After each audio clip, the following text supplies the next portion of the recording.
What's going on, everybody, and welcome back to the channel. My name is Nathan, and on this planet we send it. And we're going to be getting in today, and we're going to be cleaning up the Jeep. Let me go ahead and throw in a clip here because it's quite obvious. Wherever I go, I bring quite a bit of dirt back to me, and wherever the Jeep typically sits and where I hose it off at the end of each trip is kind of obvious because it doesn't rain here that often to go ahead and wash that away. Now, it is going to be raining here in the next couple of days, so I'm not going to focus too much on the outside. I'll go ahead and put in another clip here. We are going to be doing some engine degreasing, just a little bit, because it seems like every time I go on a trip or go anywhere really and turn off the engine, I can smell a little extra burning in the engine compartment. So we're going to go ahead and clean that up. Also, on the inside of the Jeep, it's at the point where it's so dusty in there, even before you get off road, as soon as you get in the Jeep, you're already dirty. So I need to go ahead and clean that up. So we're going to pay some attention, do a little detailing to the seats and just the interior in general, and just kind of remove quite a bit of that dust in preparation for the next trip. All right, I got a plan in place. Let's go ahead and send it. So for the tools of choice today, we are going to be using the purple powered degreaser and the Ryobi pressure washer. So I just took the engine around, went and picked up some supplies. So the engine should be a little bit warm, grease should be a little bit warm, whatever on there. So it's been cooling off a little bit. So I'm going to go ahead and now put on some of the degreaser, and we'll go ahead and hose it down and see how the first pass goes.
So while we're letting the Jeep sort of warm up a second and allow the engine compartment to warm up and just kind of make sure everything's running, which it started, so that's a great sign. I'm just giving you guys a glimpse here on what I'm dealing with. So here's all the dust here at the top, and that's pretty much the best look to see the amount of dust that's in here, but that's pretty much everywhere.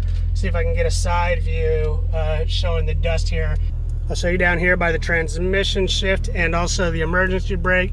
It's definitely in need for a clean. Let me go ahead and pull back as a matter of fact, don't know how well it's showing. It's not that these seats will look brand new, but they're definitely can be cleaned up. I might even just pull out the carpet washer. And then here in the back seat where my son sits, definitely needs to be cleaned up, and the seat back here too. So got a little bit of cleaning to do.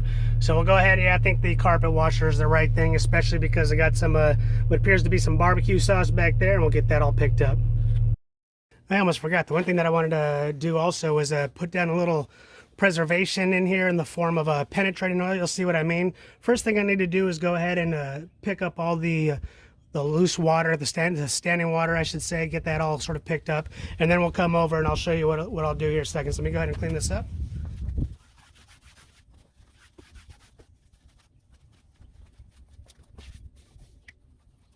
I'm actually going to go ahead and insert this clip here at the beginning before I actually start talking about what I'm doing. I do want to put this sort of public service announcement that if you choose to do this next step, just make sure you have some mechanical skills to be able to take off the serpentine belt just in case you get some of this penetrating oil on the serpentine belt, and you have to take it off and basically dry it up and wipe up the serpentine belt so it doesn't squeal and slip.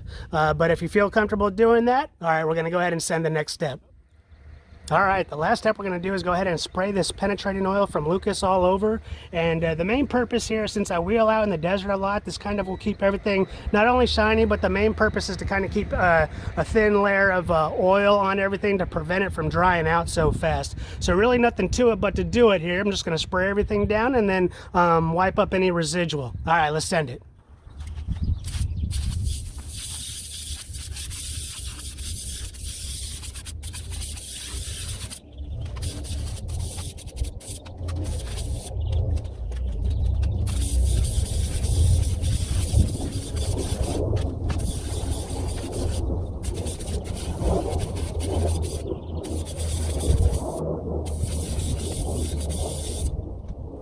All right, moment of truth here. Now that I got everything wiped down, before I go ahead and sprayed down, before I go ahead and wipe everything up, we're going to go ahead and start the engine, make sure the serpentine belt isn't squealing.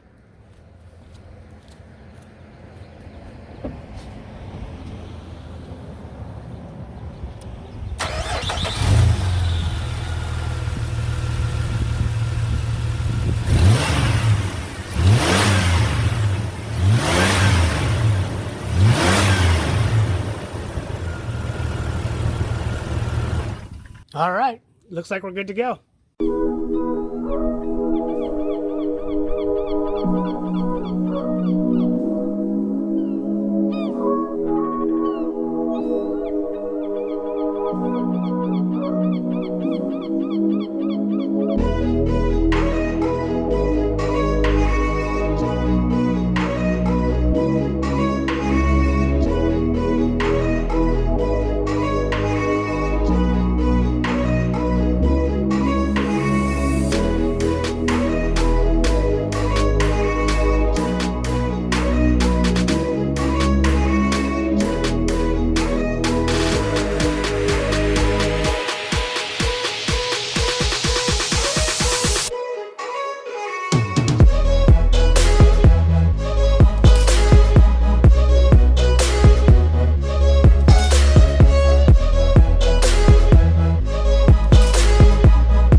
All right, that's going to go ahead and wrap up this video. And after I finished those clips and went out for a bite to eat last night, someone hopped into my vehicle I hadn't seen for a while.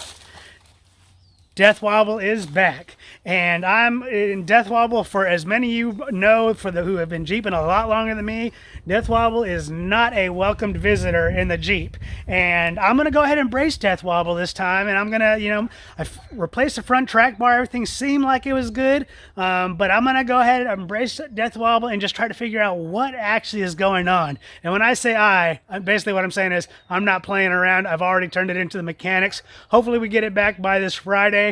And that way, because I do have a Jeep trip planned this weekend, hopefully I'm able to make it. If not, I got one after that I really also want to make too. So we'll have to see what's going on. But I'll explain about what happened, all the repairs and everything else upon arrival of my Jeep. So that'll be the next video. And hopefully it's leading into the beginning of a Jeeping video. I'll just explain what happened very briefly, and then we'll go in and have some fun. And we'll be saying goodbye to Mr. Death Wobble at that time. But now, he's with me, got to deal with it, so I'm dealing with it, and it is what it is. Anyways, thank you for watching. I hope you enjoyed this video, and I'll see you on the next one.